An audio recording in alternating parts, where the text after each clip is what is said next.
एक बार की बात है, किसी छोटे जंगल में एक चिड़िया रहती थी। वह चिड़िया अपने बच्चों को लेकर बहुत परेशान थी, क्योंकि बारिश का मौसम आने वाली थी।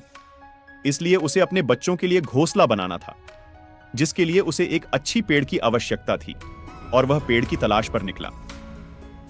एक दिन उसे नदी के किनारे पर दो पेड़ दिखाई दिए।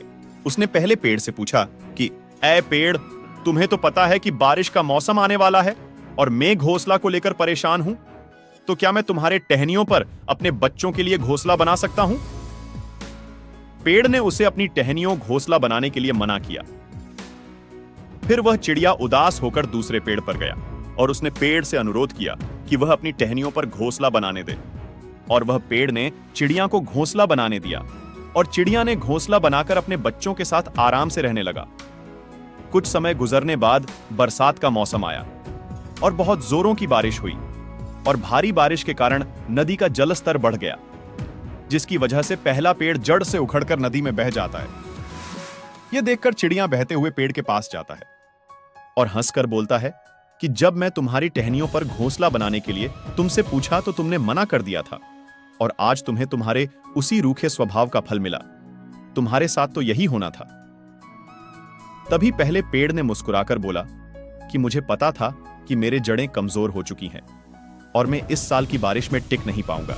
मैं तुम्हें और तुम्हारे बच्चे की जान खतरे में नहीं डालना चाहता था, इसलिए मैंने तुम्हें मना किया था। अगर हो सके तो मुझे माफ करना। यह बोलकर वह नदी में बह गया। तो दोस्तों, इस कहानी से हमें यह सीख मिलती है कि किसी के इनकार को उसकी कठोरता मत समझिए।